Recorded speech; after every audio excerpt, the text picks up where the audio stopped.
Hi, this is Dr. Pin Kumar Kaushik and I welcome you all in Om Learning classes. So in continuation with previous lecture, we continue our discussion which is relationship between frequency modulation and phase modulation. So in this lecture, we have the PM generation using FM modulator. So in this we start our discussion from generalized mathematical representation. After that we go for the block diagram representation. So as per mathematical expression, we have modulating signal MT, carrier signal CT which is equal to A cos omega CT plus phi, and omega CT plus phi is equivalent to theta T, which is total phase angle of the carrier signal. Now, as per the relationship between frequency and phase modulation, and by getting the PM generation using FM modulator, we consider the instantaneous value of phase angle of phase modulated carrier signal, and which is equal to theta IT, and that is omega CT plus Kp into MT. Here the Kp is your phase deviation constant or phase sensitivity factor for phase modulator, and which has the unit radian per unit of modulating signal. So, by utilizing this theta IT, we want to get the instantaneous radian frequency of phase modulated wave. For that, we want to calculate omega I. And we know very well that omega I is the derivative of theta IT. So, we take the derivative of theta IT and we get that is equal to omega C plus Kp into derivative of MT.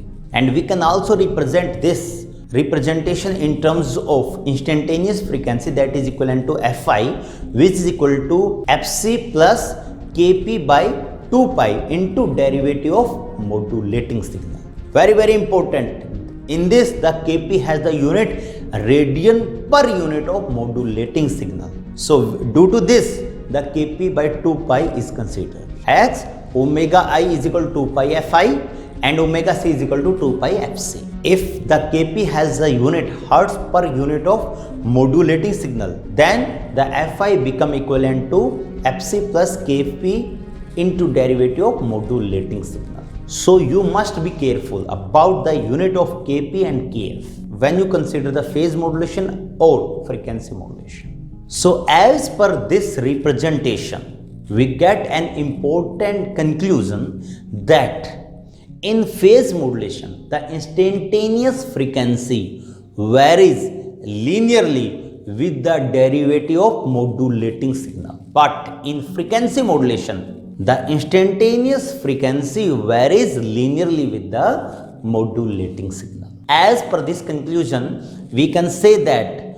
we can get PM signal by using frequency modulator, provided that at first the modulating signal is differentiated and then applied to the frequency modulator. It will give the output as PM signal or PM wave. So as per this finding, we have the block diagram representation, and in the block diagram representation we have the modulating signal, then there is differentiator is there, we get the output that is derivative of modulating signal, and by utilizing the carrier signal which will be generated from carrier generator and frequency modulator, we get the output of frequency modulator which is our phase modulated wave, PM signal. By utilizing this block diagram, we have the PM generation by using frequency modulator. So as per the relationship between frequency modulation and phase modulation, we can have the FM generation using phase modulator or the PM generation using frequency modulator. In the next lecture, we have the discussion about consideration when you utilize both the block diagram representation. So thank you very much for your precious time. Stay healthy and enjoy smart learning. Thank you very much.